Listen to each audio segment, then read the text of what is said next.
أعوذ بالله من الشيطان الرجيم بسم الله الرحمن الرحيم الحمد لله رب العالمين والصلاة والسلام على سيدنا وعظيمنا وحبيب قلوبنا وشفيع ذنوبنا أبي القاسم محمد اللهم صل على محمد وآل محمد وعلى أهل بيته الطيبين الطاهرين أما بعد. Brothers and sisters, Assalamu alaikum wa rahmatullahi wa barakatuh. Welcome to episode 10 of the Sayyid series. We've come a long way, and in this episode we will be discussing the role of the Nuqaba, who were the chiefs, the roles of the Nuqaba who preserved the genealogy of the Sayyids, and we will be talking about how they preserved the genealogy. In the previous episodes, we spoke about the genealogists and the books that they authored and the chain of knowledge that was passed down. And in this episode, we will be discussing how they acquired the information that they did. Sayyid genealogy, as we've mentioned over the past 9 episodes, is sacred like any other lineage in any culture, in any nation in the world. But this lineage in particular holds a specific importance. That's because it's related to the most important messenger and the most important person in all of history. Not arguably, but definitely the most superior creation of Allah subhanahu wa ta'ala on the earth. In order to preserve this lineage and to ensure that the Talibis or the Alawi, the Sayyids, had a good grasp over the preservation of their genealogy, there was a system which came about in the mid-3rd century after Hijrah, which is called the system of the Nuqaba or the Naqibs. The Nuqaba, or the singular of which is Naqib, literally means in Arabic a leader or a chief. But in this particular context, it refers to those leaders of specific areas, a network of specific leaders of specific areas, all connected with one another, that dealt with the affairs of the Talibiyya, the descendants of Abu Talib alayhi salam, throughout the Islamic lands. And they took important information from the Sayyids of their locality or the Talibids of their locality and recorded things such as births, deaths, marriages, and also financial information relating to the economic welfare of these tribes. And they kept this information in something called a jarida, or the plural of which is jara'id, and these were registers which were kept in the possession of that Naqib of that certain area. The first Naqib ever, and we mentioned that the system of the Naqibs began in the mid-3rd century after the Hijrah, was Al-Husayn al-Nasaba, the son of Ahmad, the son of Umar, the son of Yahya, the son of Husayn the Dam'a, the son of Zayd al-Shahid, the son of Imam Sajjad alayhi salam, the son of Imam al-Husayn alayhi salam, the son of Imam Ali alayhi salam, the son of Abu Talib alayhi salam. And how did this system come about? Initially, the Talibids, the Sayyids, were under the supervision of other than the Talibis, and they were fed up of such a system. And in that system, the Talibis became hard to control. In the Islamic lands, you have one Talibi revolting in Azerbaijan, you have a Talibi revolting in so-and-so land and so-and-so land, and this would cause great grievances for the Abbasid rulers. So, when Al-Husayn al-Nasaba, who was the first Naqib, went to Al-Musta'in Billah, the Abbasid Caliph, he proposed to him to allow a Talibi like himself, and he was a genealogist too, to take control of the affairs of the Talibis, and he was known as the first Naqib in general of the Talibis, and he said that this would help organize the Talibis, so he had his own motives for doing this, And the Abbasi Caliph al-Musta'in, he saw, even though he had hidden motives of subjugating the Talibis through this method, he approved of this system. And hence, this Sayyid Hussein, who we've mentioned, became the first Talibi Naqib. The Nuqaba played a very important role in the preservation of this beautiful and sacred lineage.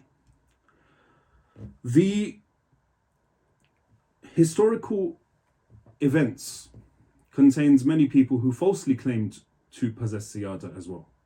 The Nuqaba or the Naqibs used to often take charge in punishing those people who falsely claimed this Siyada. And how would they punish them? We have it reported in historical accounts that quite often their heads would be shaved in public, or they were branded with hot iron as lessons for people coming who saw that this is how a false claimant is being treated, and they were treated in this manner, which would serve as a deterrent for anybody else coming in the future and claiming to be a Sayyid without any cause whatsoever. So we understand that upholding the integrity of the Sayyid lineage is very important and paramount, and that the process which these Nuqaba and the genealogists which supported them, because the Naqib was not always a genealogist, was not always a Nasaba. Quite often you would find that a Naqib is also a genealogist, but it also happened sometimes that some Nuqaba were not genealogists at the same time, and they were working in close association. So this system as a whole, it preserved the Sayyid genealogy, as I explained. So what was the method with which they proved a Sayyid? How do we know a Sayyid according to Shari'i conditions, according to the conditions of Sharia? How do we know who a real Sayyid is and who a fake Sayyid is? According to Sharia. There's many processes, for example, Ithbat al-Nasab al-Sulbi. So this means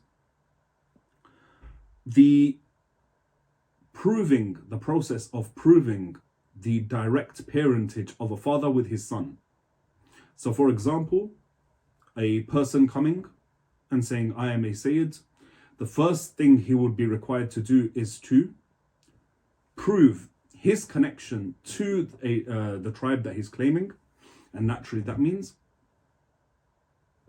providing a testimony that he is the son of so-and-so, and that would then be matched with a testimony from the father that this is indeed my son. So this is Ithbat al-Nasab al-Sulbi. And in today's time, in Ithbat al-Nasab al-Sulbi, methods of DNA have been approved, as the chances and room for personal interpretation and misinterpretation are significantly with relation to other types of DNA tests, which go into more distant genealogy. The room for that interpretation that I mentioned is much less. So the fuqaha say that if you are to use any DNA tests to prove any kind of lineage, this is direct parentage, where it should be used. The first evidence of Siyada, or being a Sayyid, comes from a written testimony or khat from a genealogist, a qualified genealogist of the time and of the area. And the second part is al-Bayana al-Shar'iyya, which is a legal testimony. And this is the testimony of at least two just, free and sane individuals who know the genealogy of the people, preferably, and this is the minimum. So a minimum of 2 just, sane and free people who can testify that this person belongs to so and so family.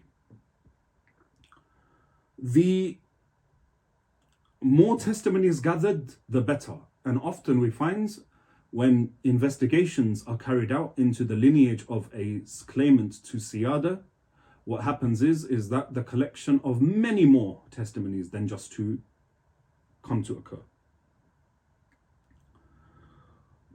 And the more testimonies gathered, this adds to the concept of istifada, meaning the widespread fame of being a Sayyid. Istifada actually means the widespread news which pertains to proving a person's lineage, anybody's lineage. So if a person has istifada or widespread fame as being a Sayyid, that person's claim would be accepted. This would then be followed by the testimony of the father to say that yes, this is my son, and that way the link is completely established between him and that tribe that he's claiming to be a part of. And these are the methods which have been explained by the genealogists of old and elaborated on by the genealogists of today. What factors contribute towards this istifada or shuhra, which means fame? Shuhra also literally means fame. So documents and historical sources, or al-watha'iq. These documents are documents which are historical in nature, which evidence the belonging of somebody to a certain lineage.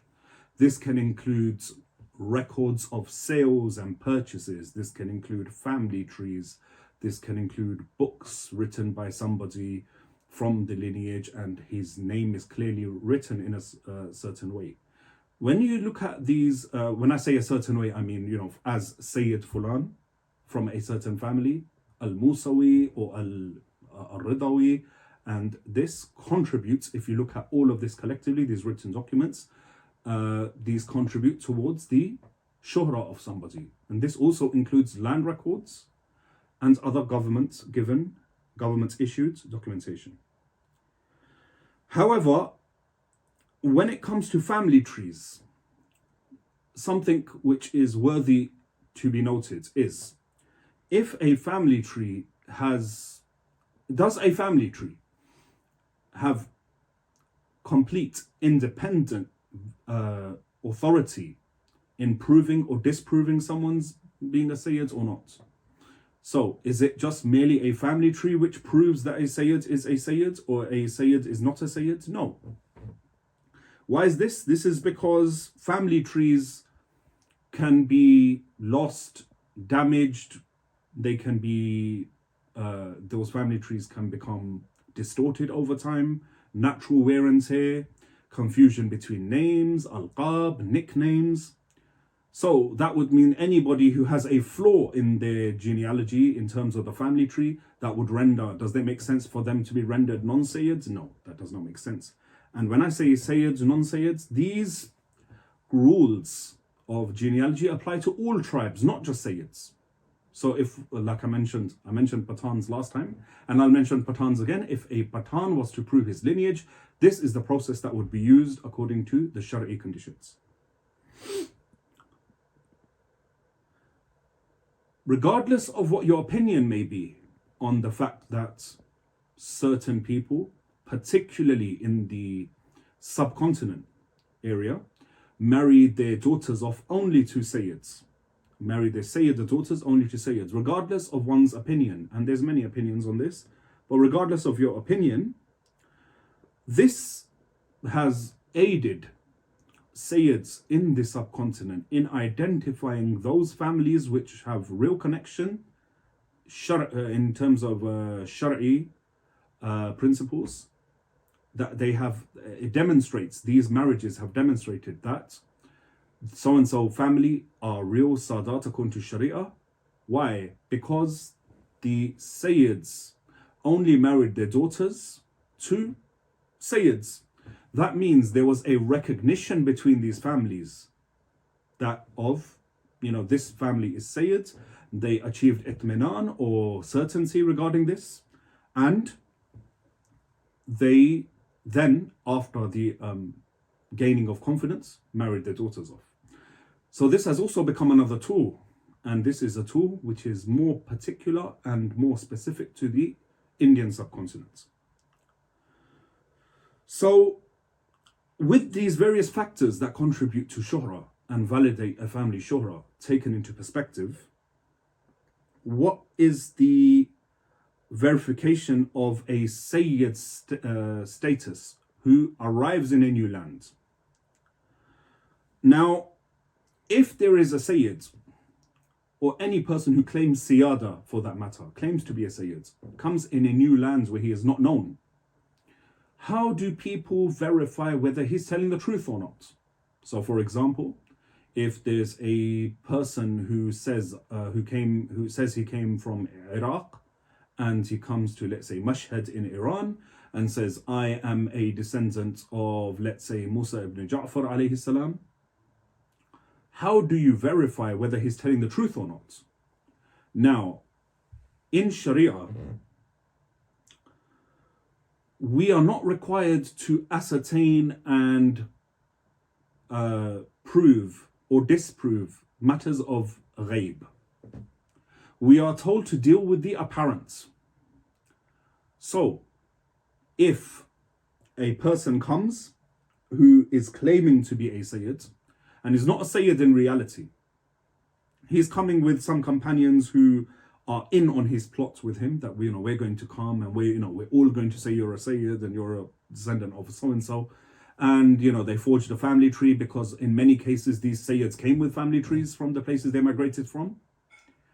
If these people are lying in reality, you are told in the principles of Sharia to hold the best opinion on people, unless there's a reason to doubt them. The concept of verifying a person in this manner, it's called iqrar al-rajul ala nafsih. A person's testimony for themselves. So, I'm going to reverse the question. I'm going to reverse it. So if someone's saying, how does a person prove they're a Sayyid who's arriving from one land to another?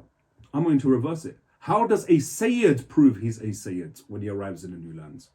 Those people who have no knowledge regarding the lands of where they came from. They may have a brief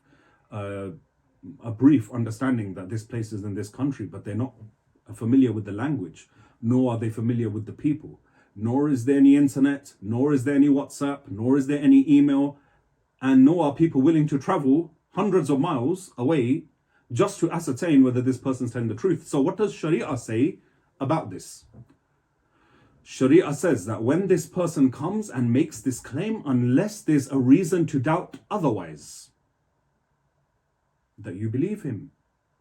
What evidence does a real Sayyid provide when he's entering a new land? These are questions which I leave to the viewers. Once said and done, all genealogies relating to all tribes, regardless of what tribe they may be, regardless of whichever nation they may belong to, are divided into these nasabs, these genealogies, these family trees are divided into many categories.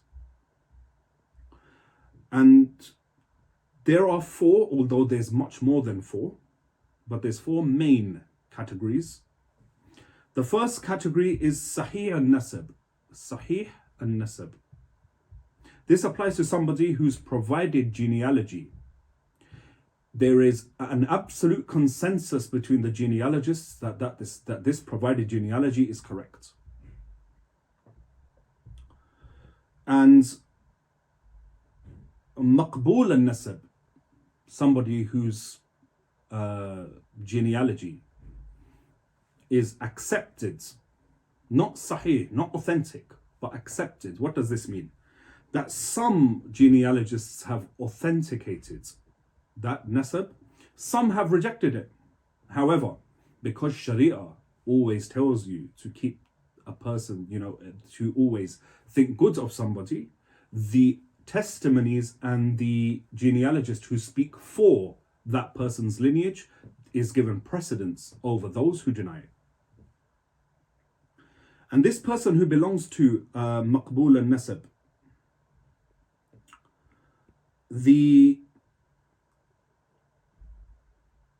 when a testimony, for example, one scholar gives him a khat, one genealogist gives him a writing that, listen, I approve of your genealogy, and one says, I don't. In the case where that person is famous and has that istifada and shuhra that we mentioned earlier, that lineage, that person rather, does not have to pay attention to that writing of the one who criticized his nasab, provided that his lineage and his family has istifada and shuhra in history. The next category is mashhur al-nasab, one of a famous nasab. Now this applies to somebody who belongs to a certain tribe, and it is a well-known fact that he belongs to that tribe. This person definitely belongs to that tribe. However, the way that he reaches that ancestor, through which chain of ancestors, is not certain. However, everybody knows this person comes from that line of descent. This person, his category in which he belongs to is mashhur al-nasab, that his nasab is famous. And this is an answer to those people who say, oh, provide a family tree if you're a Sayyid. And I'll give you an example of this. Let's say there's a person who says, I am a descendant of Sayyid Muhammad al-Makki, for example. Sayyid Muhammad al-Makki, who is from the descendants of Imam Ali al-Hadi alayhi salam. If somebody is a descendant of Sayyid Muhammad al-Makki, but because of whatever reason is not able to demonstrate his exact link to Sayyid Muhammad al-Makki, but the people of the area know very well and understand, and there's no question on the fact that he is a descendant, this person would be mashhur al-nasab if he's not able to demonstrate exactly with which chain of ancestors he goes back.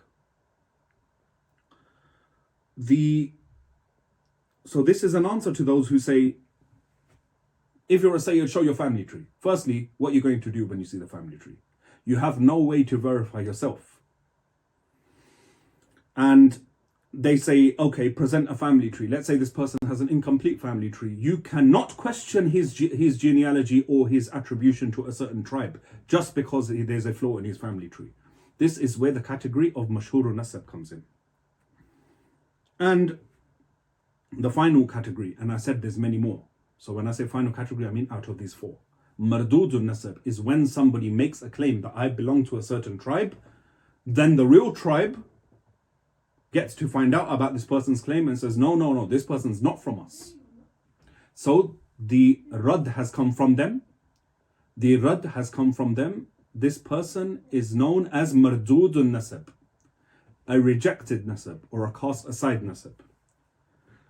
There is many more, such as Ghariq al-Nasab and Maqtu' al-Nasab, Samin al-Nasab, but these are all things which I believe are not very relevant for somebody who's being introduced to this topic. However, there's many more categories with which genealogists categorized different people's genealogies. So in this episode, we've covered what the Nuqaba were, who the Nuqaba were, what their tasks were, the very brief history of the first Naqib, and we also covered how they verified lineages. And with regards to the example I gave of a person coming from a certain land, for example, Al-Iraq, and saying that, I've come from Iraq, I've come from Baghdad, and I'm a Sayyid, and I want to settle here in Pakistan, Sindh, or it was India then, but let's say in Sindh in India. I want to settle here. He's saying he's a Sayyid. Is there any way we can check at all as to whether this person's truthful in their claim, or at least get close to it? Yes, there is. When this person says he belongs to a certain branch of the Sayyids, we have methods of checking from the old sources, from the old genealogy books, as to whether the provided genealogy that he's giving, the family tree, the link of the forefathers, whether that matches with the old documents which made these books, or does that person's family tree, that branch of the Sayyids that this person claims to be from, does it correspond with the area that he's mentioned, that he's come from, does that area have any link with that branch in history? Because we have books which say that, look, Mashhad in Iran, or Qazwin, or different places in the Islamic world, Baghdad and Ha'ir, so we're talking about Karbala and all these places, that they all had, these were all places where Sayyids went, and this was recorded. So we have this knowledge. So if, for example, I'll give you another example here. Sayyid Muhammad al-Makki, who I used as an example, from the lineage of Imam Ali al-Hadi alayhi salam.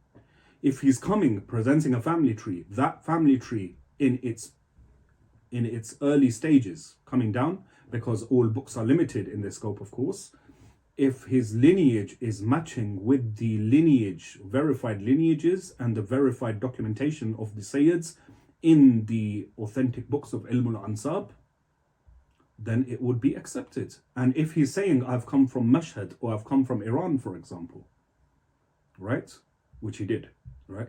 If he's saying, I've come from this area, and then we have a mention in books of history that the descendants of Imam Ali al-Hadi, the specific branch Sayyid Muhammad is claiming to be a part of, came and settled in Mashhad, in Iran, that allows us to reach a greater level of certainty regarding that claim. So to summarize, a Sayyid a person who's claiming to be a Sayyid must produce certain evidence. And this Sayyid must provide Shari'i evidence. And this is all based upon mainly istifada and shuhra. And this shuhra is the testimony of people, old documents. And if this testimony of people, if there's any chance of it being biased against that person. So for example, you're inquiring about person A. Person A lives in a certain area. The people of that area are biased against person A. So when you inquire and you say, is this person a Sayyid? Do you know his forefathers to be Sayyid? And they come along and say, no, he's not a Sayyid. Only so they can disrupt your research and tarnish the image of that person, then you would have to investigate further and not accept the testimony of those people. So I believe that we've covered quite a bit, and inshallah in the future we'll go into more topics relating to this very, very scientific and in-depth ilm, and we hope to see you in the next episode. Wassalamu alaikum wa rahmatullahi wa barakatuh.